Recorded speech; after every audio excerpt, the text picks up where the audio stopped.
There is only one way to end the genocide in Gaza. It is not through bilateral negotiations. Israel has amply demonstrated, including with the assassination of the lead Hamas negotiator, that it has no interest in a permanent ceasefire. The only way for Israel's genocide of the Palestinians to be halted is for the U.S. to end all weapons shipments to Israel.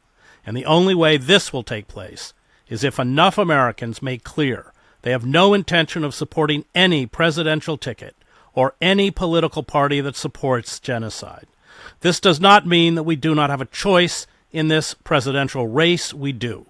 Dr. Jill Stein from the Green Party and independent candidate Cornel West are vocal critics of not only the apartheid state of Israel and the mass slaughter in Gaza, but the U.S. war machine. The arguments against a boycott of the two ruling parties are sadly familiar. It will ensure the election of Donald Trump. Kamala Harris has rhetorically shown more compassion than Joe Biden. There are not enough of us to have an impact. We can work within the Democratic Party. The Israel lobby, especially the American Israel Public Affairs Committee, or AIPAC, which owns most members of Congress, is too powerful. Negotiations will eventually achieve a cessation of the slaughter. In short, we are told in election cycle after election cycle that we have no power, that we must surrender our agency to sustain a project of mass killing. We must accept as normal governance the shipment of hundreds of millions of dollars in military aid to facilitate the genocide, the use of vetoes at the UN Security Council to protect Israel, and the active obstruction of international efforts to end mass murder. We have no choice. Joining me to discuss the imperative to defy the two ruling corporate parties and Israel's ongoing genocide is Green Party presidential candidate Dr. Jill Stein and Green Party vice presidential candidate Professor Butch Ware.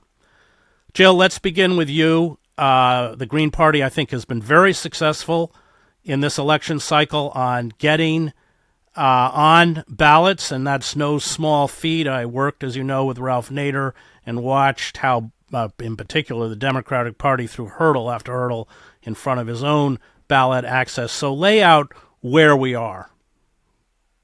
So absolutely, and thanks for having us on, Chris.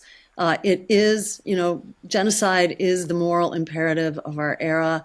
It really is the key focus, the point of departure for our campaign, ending genocide, ending empire, ending the war on working people and the war on democracy. They all go together. They're joined at the hip. But we've got to start by ending this genocide, which absolutely can be done. Ronald Reagan did it with a simple phone call, as did Dwight Eisenhower. That can be done, and we need to hold the U.S. and the White House and the Biden-Harris administration absolutely accountable. That is why we are in this fight as the only anti-war, anti-genocide, pro-worker, climate emergency choice that will be on the ballot pretty much across the country. The Democrats, as you've said, Chris, they are pulling out all the stops, knowing that they cannot compete with us in the court of public opinion. They try to simply wipe their competition out and throw us off the ballot. They announced back in March that they would be hiring an army of corporate lawyers to basically try to nitpick us off the ballot. They've been trying to do that.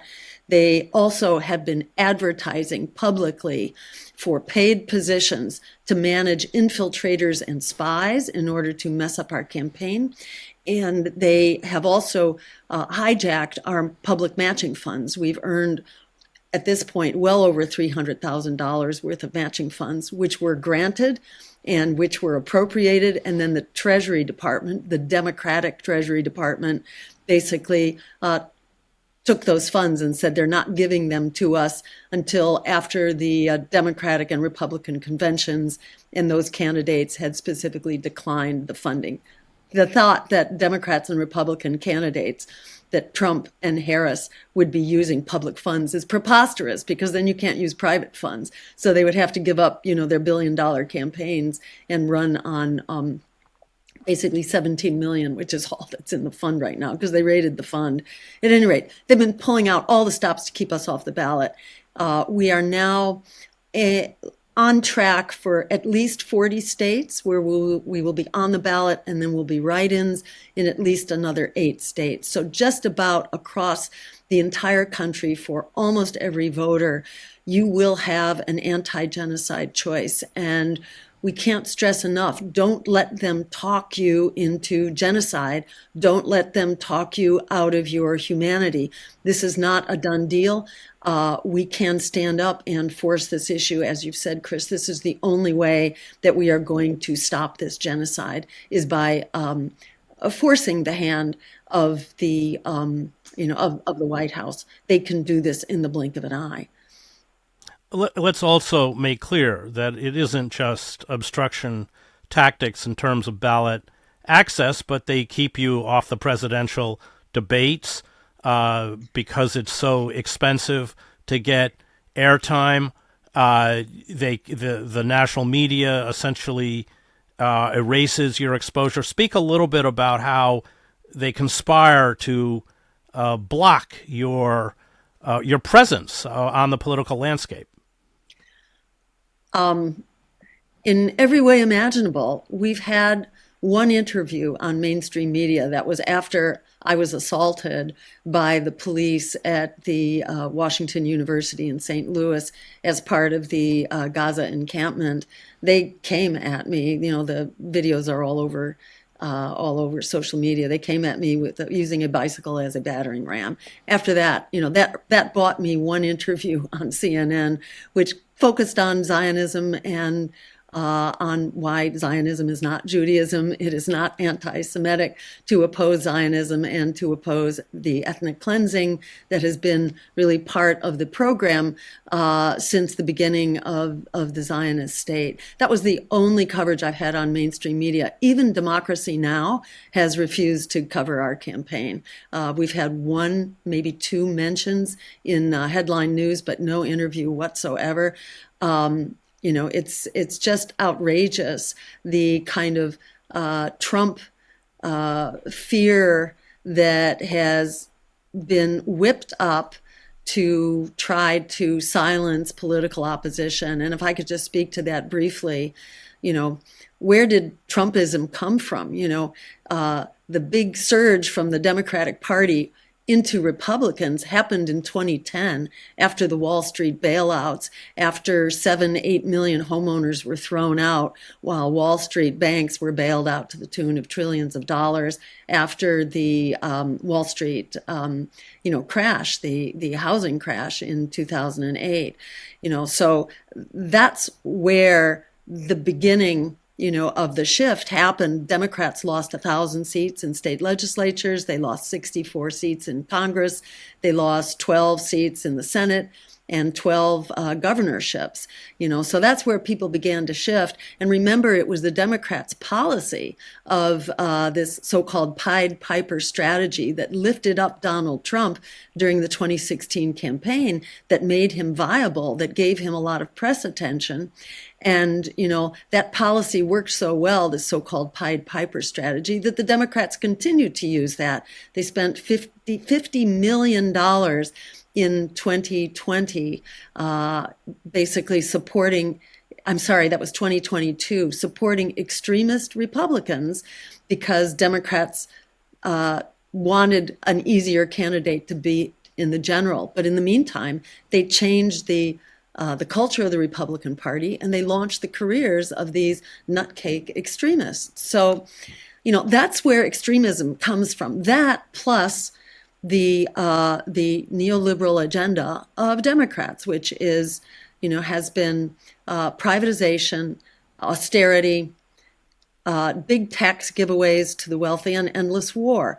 This is what has deprived some 30 million workers of jobs over the last several decades, starting with NAFTA and beyond. You've had this really horrific agenda that has been driving the American workforce into utter desperation and despair. This is where the embrace of demagogues come from. So, the notion that either that the Democrats will solve the problem of right-wing extremism, that's absurd. Also, the notion that it's not already with us, that the Democrats are extremists themselves. And one only need look at the cop cities, which are being run under Democratic governments, Democratic city councils, as in Atlanta, where you have these extremely fascistic police forces. These cop cities are being built all over the country. You have complete militarization of the police. It is this right-wing agenda foisted by the Democrats that is pushing the electorate to the right. And it is the Democrats. They are not the lesser evil here. They are the actual perpetrators of genocide. There is no more fascistic a mark of fascism than conducting genocide. We don't have to wait for Donald Trump in order to see fascism in this country. It is alive and well, and we do not avoid fascism by promoting, neoliberals or by promoting the fascistic Democrats. We have to stand up and fight for what it is that we want and our values. Witness France. France finally beat back the right wing by actually putting forward a true left agenda. The Democrats are not the answer. They're more the cause of the problem of fascism in this country. Yeah, this is a point Ralph Nader often made. Wholesale surveillance, NAFTA, militarization of police, massive expansion of our carceral system, the evisceration of due process and civil liberties, as anyone who's spent time in a court in a poor neighborhood knows, with coercing people to plea out. He said essentially what you've done is created a system where you just flick a switch and it becomes fascistic. Butch, let's talk about Gaza, something that is extremely important to you personally, to me personally, and why we are now, I think, facing a moral imperative to step outside the system. Man, I think that I would begin in my answer by tethering it to what Jill has just laid out for us, right? Why do they not want us on the ballot? And why do they not want us on the stage? And the reason is that the American people do not want this genocide. Okay, so let's just picture this for a moment, and I'll use this to get into to Gaza. Let's picture Dr. Jill Stein standing on that stage, okay? And she looks to her right and sees Kamala Harris and says that this one is a war criminal, okay? ICC and ICJ have concluded the following things in consecutive order, okay? That the Zionist entity is an illegal apartheid state. Okay, it is conducting an illegal genocide in the midst of an illegal occupation. So that means that Team Blue are war criminals. Okay, they shouldn't travel, right? So then look further to the right there, and by the way, we're here. I don't even think of us on the left. I think of us in the center. What used to be the center, right? Angela Davis talked about the left has moved so far to the right that it's disappeared. I actually think that this is the center for American people. I think people want representative democracy. So, but let's keep with the imagery. Now you look further to the right, and you see the red team with the orange lunatic, actual criminal, multiple accounts. And so Dr. Jill Stein then says the American people do not want this genocide. A majority of American Jews do not want this war to continue. They want a ceasefire. But we have no representative democracy up on that stage. So Dr. Jill Stein can go up on that stage and say one of these parties is not run by a criminal. One of these parties is not run by a war criminal or a fascist that tried to overthrow the government on January 6th. Listen, we were worried about the matching funds. We still ain't get them. We were worried about the Secret Service. We still haven't gotten that. But maybe that's for the best, because the Secret Service did not exactly cover themselves in glory on that day, did they? When they deleted all of their cell phone data and when whatever happened to Trump on that podium happened. So thank you. We will take private security. Last thing that I'm going to say on this, right? It's the Institute for Social Policy and Understanding conducted polling, okay? comparing the Biden results in 2020 with January 2024, and you can look this up. This is a matter of public record. If you put together the states of Michigan, Pennsylvania, and Georgia, states that all have significant African American populations and significant Muslim populations, okay? The polling indicated that specifically in the Muslim community, Biden got 65% of the vote in 2020. As of January 2024, that was 12%. 12%. There has been a slight uptick, still not to 20% for Kamala Harris. They are getting eviscerated in the Muslim community and in the Arab community. So they are desperately afraid of us getting on that stage. Next set of questions in the ISPU polling is why? What's the reason? Well, it's the genocide, stupid, right? That we've got 200,000 people, 10% of the population of Gaza has been wiped out. That's Lancet. That's from a month ago. Who knows what the number is now, right? And we've got people that are being bombed into flight, a trail of, not just a trail of tears, right? A trail of blood and sweat and tears and starvation. Bomb them in one place. Tell them it's safe. Chase them to another. Shoot them when they come for the food. Shoot them when they hide in the school. Blow up the hospital, right? The reason why they do not want this pressure is because a ceasefire is coming. And when a ceasefire comes, the Zionist entity collapses because international observers will enter Gaza Strip and will find an Auschwitz every 2 blocks. So that is precisely why they do not want us on that stage. They do not want us on that ballot. They want the American people to think that they do not have a choice. They want to silence us, but we have more than enough ballot access to win the Electoral College. Last thing that I'll say about this is that I was raised in the Black Muslim tradition, converted to Islam when I was 15 years old after reading the autobiography of Malcolm X. That's where I learned to be a political fighter. And a lot of people know that Malcolm has been a personal inspiration to me. But not everybody knows what Muhammad Ali meant to me. And I'm just going to tell you this. When he got into the ring, I was minding my business, teaching my university courses, organizing protests, campus activism, at the encampment, all of those things. I would not have run for office if not invited. But when Jill tagged me in, I'm coming in to win.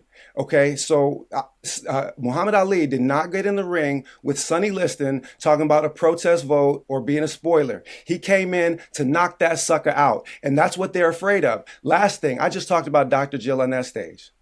Man, put me up on the stage with J.D. Vance and Tim Walz. And you will see how privilege preserves mediocrity. And I'm not just talking about racial privilege.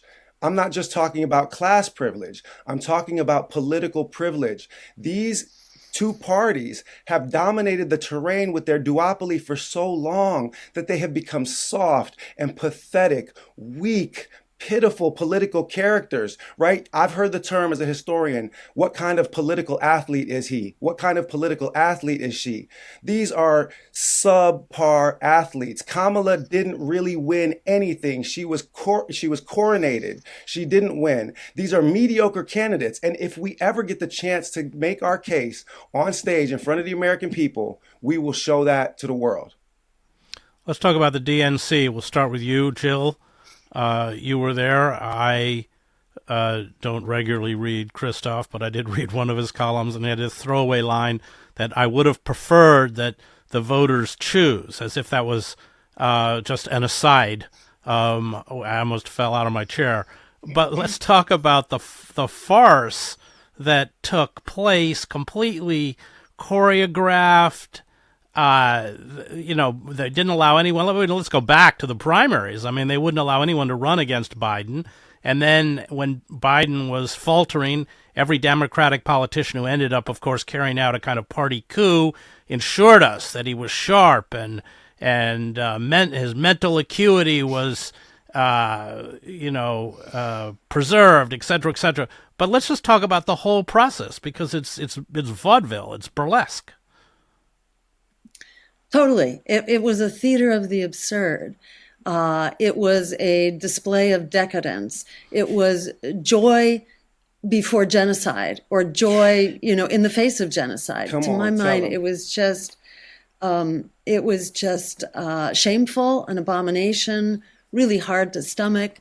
You had not only you had everybody on stage, Republicans, families of Israeli hostages, Oprah, everybody's on stage, but not the Palestinian delegates, not the loyal Democrats who happen to remind people that there's a genocide. They just wanted their party. To my mind, it was like the height of fiddling while Rome burns, while our humanity goes up in flames. It's an effort to party down. And there was the ring of corporate suites on the upper level, which were paid anywhere from $500,000 to several $1,000,000 apiece for each of those suites. That tells you where the real power lay here, what was really going on at that convention. Those suites, which were off limits to the public and to the press, that is like the power behind the throne here. Kamala Harris, true to the process that you've described, she's just had, she's had the kind of circle closed around her to protect her from any kind of scrutiny. It's like what was done for Joe Biden, and then finally the truth had out, that there was no there. Well, it's no secret that there's no there with Kamala Harris either. She's a complete chameleon to the degree that she has beliefs whatsoever. But she's had a very hard time expressing her beliefs over the past many years and tends to talk herself in circles. So she's not done a single interview. She's not been in a debate. She's not had a single vote cast on her behalf. Her website lacks policies. It's all about merch. To me, it's just mind-boggling that people allow themselves to be bamboozled. Again, this is like Obama mania 2.0. And, where did that get us? Obama, it was all about hope and change. Now it's just about joy and hope. Hope is back. Joy is back. And what did we get with Obama? His very first appointment was Larry Summers, even before Obama was in office.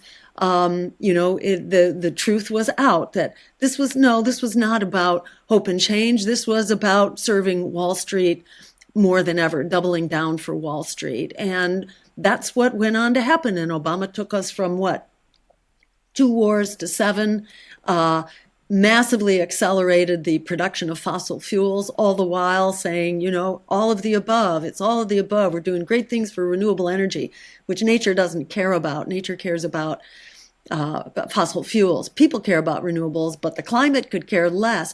So it was just BS with Obama, and we paid to the teeth for that. And now people are allowing themselves to drink similar Kool-Aid. But let me just say, what we're seeing right now is the PR circus. We're not actually seeing what happens because people's material needs are not being met. They're not being addressed.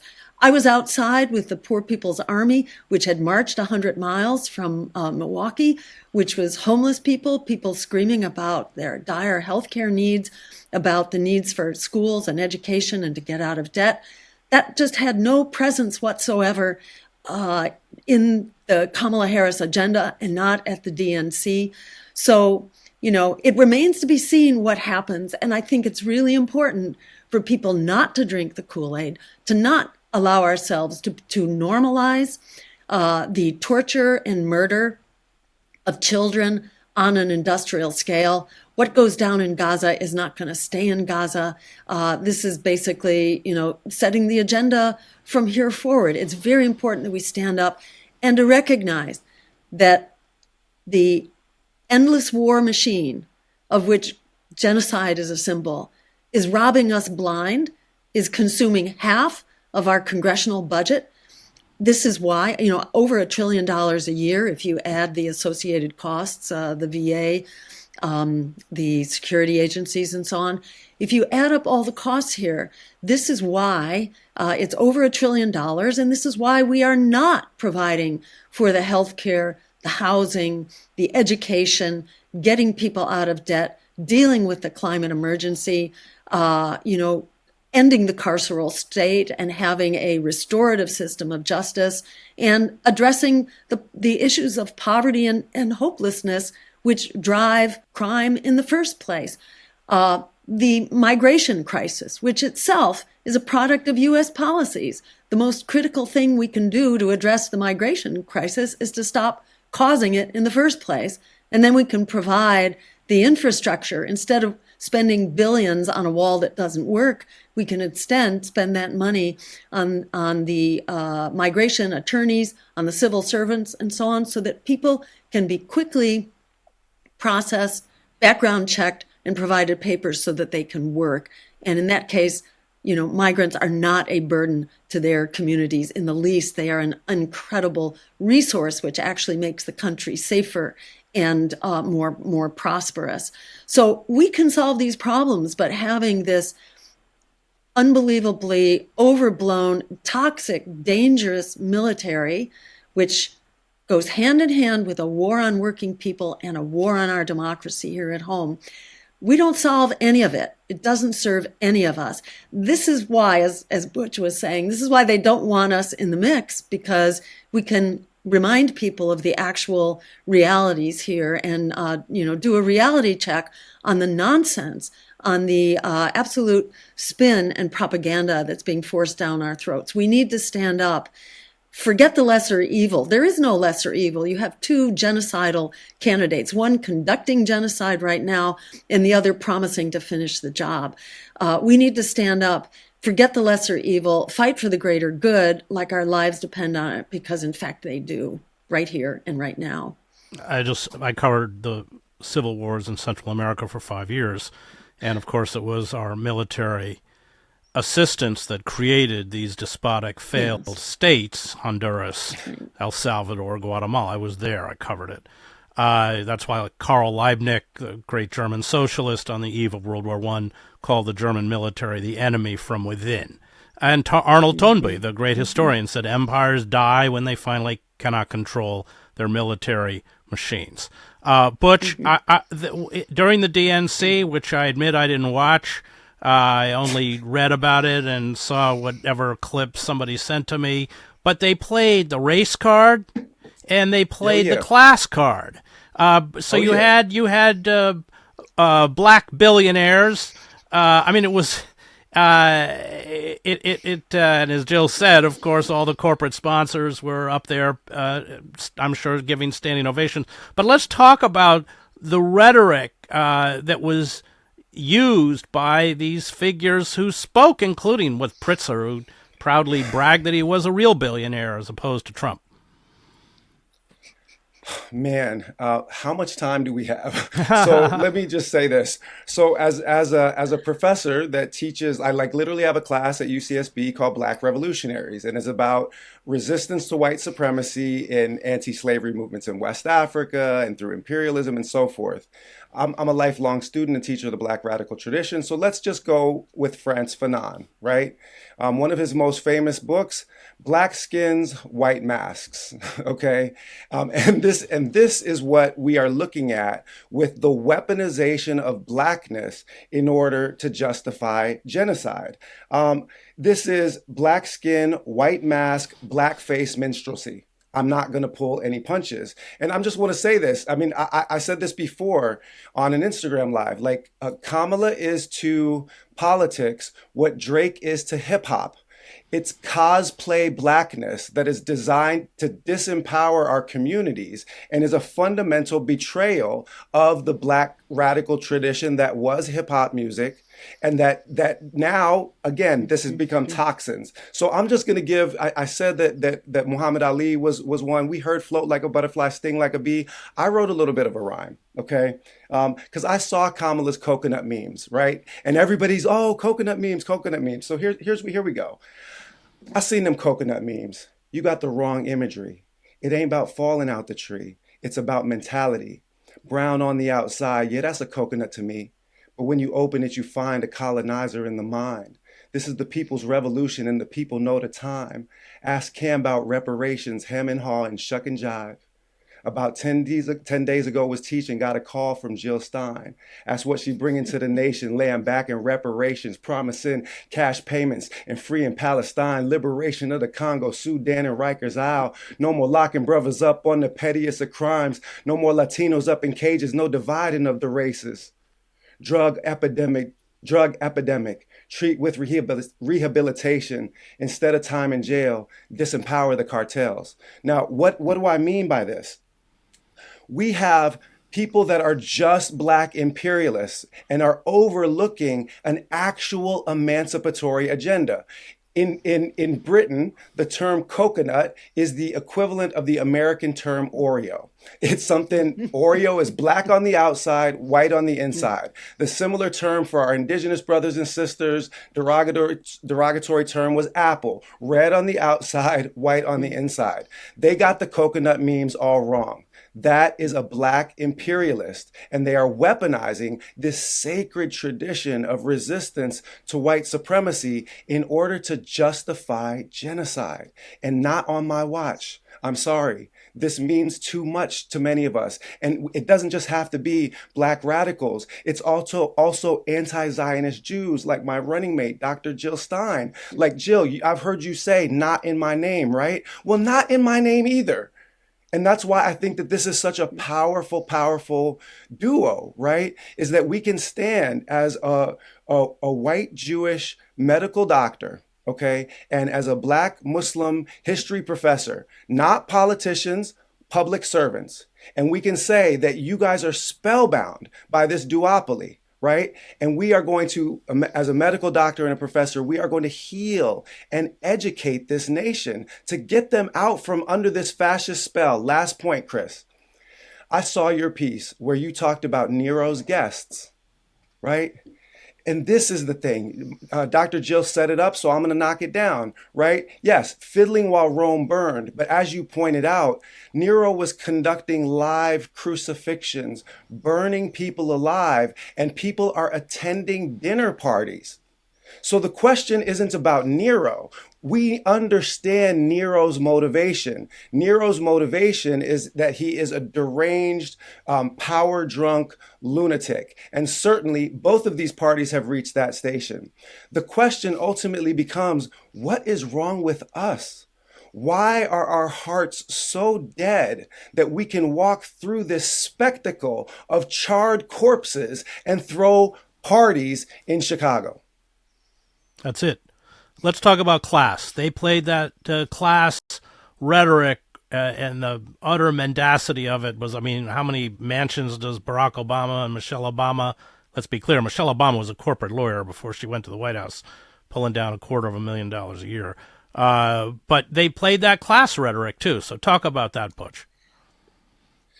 I mean, so there's this, okay, it's actually tapping in to a deep psychological need, okay, which Dr. Jill Stein is going to address through reparations rather than through individualist capitalist exploitation. So try to stay with me back at home. I know you guys are staying with me, but sometimes I get a little academic, so pardon me.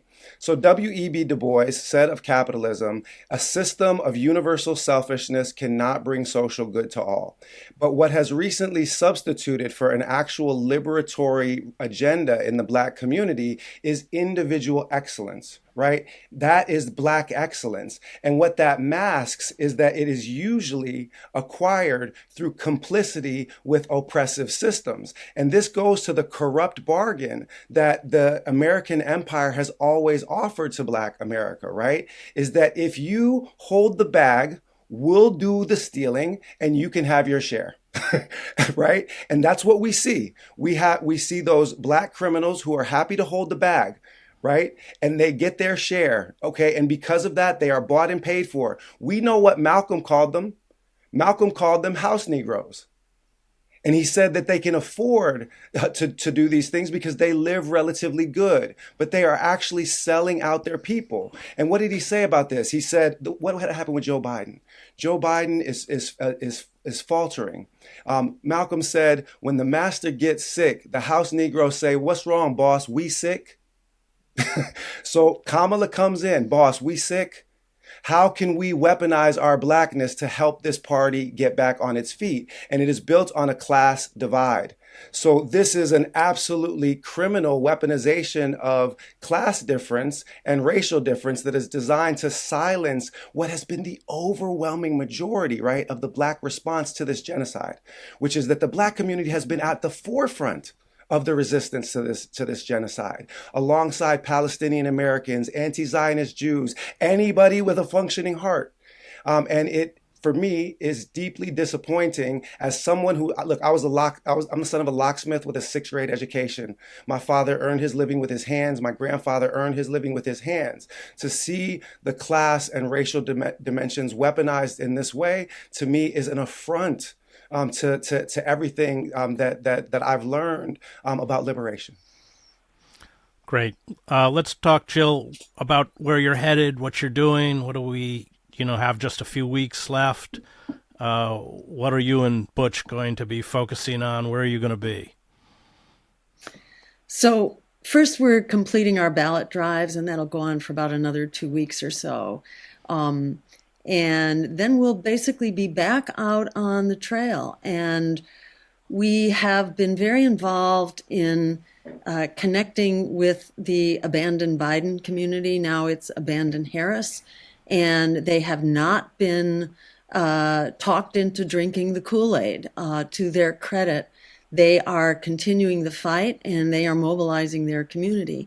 And we will be a part of that mobilization. We are hoping to be working jointly with many of the Arab American and Muslim groups, as well as the anti-Zionist and anti-genocide groups. We're also doing outreach to the African American community, to the post-incarceration community, to the communities in poverty. So we're really, 1 out of every 3 voters did not vote in 2020, and they deserve to vote. And our intention is to get out there and to let people know that there is a choice that is pro-worker, that is supporting marginalized communities, post-incarceration communities, that we support reparations, we oppose the carceral state, we provide an economic bill of rights that would provide a job. We're fighting for a $25 an hour minimum wage, healthcare as a human right for everyone. We call for an immediate rent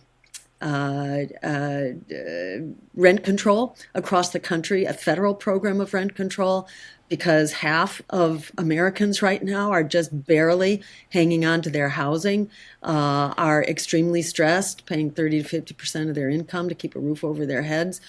We can provide Medicare for all and save $500 billion a year. We want people to know that the crises that face us in virtually every dimension of our lives are actually solvable. This can be done right now by cutting the military budget, by using other efficiencies we can actually afford. By declaring a climate emergency, we actually unleash over $500 billion a year in emergency funding that can be used to create good, high-quality union jobs right now, while creating this emergency transition to phase out fossil fuels and provide the sustainable energy, transportation, housing, and agriculture. So there's a whole lot of jobs to be created. There's a whole economy to be revived.